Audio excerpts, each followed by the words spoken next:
The Nicaraguan dictatorship has kidnapped and expelled yet another priest. This comes after Pope Francis issued a letter to the faithful in the Central American country. He reminded them that faith and hope work miracles. Meanwhile, the bishops of Central America are calling for the solemnity of the Immaculate Conception on December 8th to be a day of prayer for the persecuted church in Nicaragua.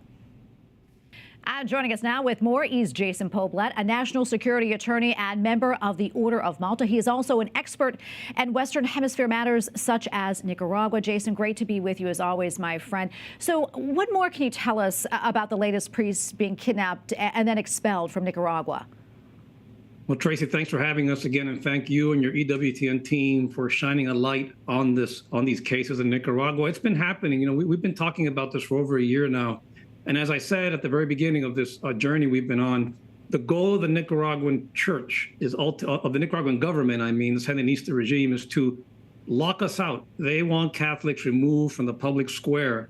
And they've been going about this in a very systematic way. And in the last few weeks and even these few days, these priests and religious have been expelled, which they've done before. And they've also passed a series of laws, for example, one that we believe is a direct aim at the Holy See and the Vatican, where they're saying cooperation with foreign governments that they deem counter-revolutionary will be deemed a crime, giving them the legal pretext, the color of law, if you will, to expel more priests, expel more religious, close down more schools, and continue this persecution that we believe has been ongoing systematically since 2018. So we have to continue praying for the church. We have to continue praying for the Catholics and other Christians, and the Holy Father, as you know.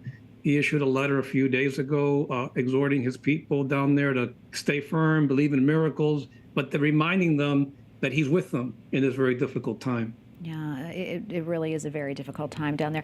As you know, Catholic News Agency reported that the Ortega regime is preventing priests from entering hospitals so they can administer the anointing of the sick. Let's talk more about that. Why are they doing this?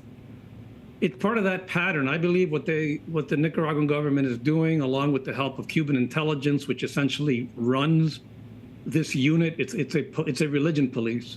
And they are setting about to do two things. One, long-term, remove Catholics from the public square. At some point, I believe they will shutter the churches. I think that will happen at some point, I believe, if we don't put a stop to some of this.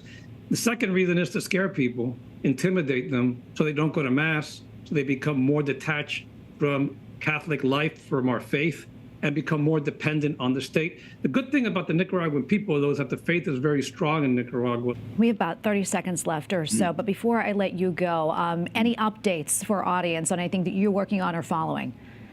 One big news we have, and thank you all EWTN for helping and praying with us. Mark Sweden, an American unjustly detained in China for over 12 years, was released about a week ago.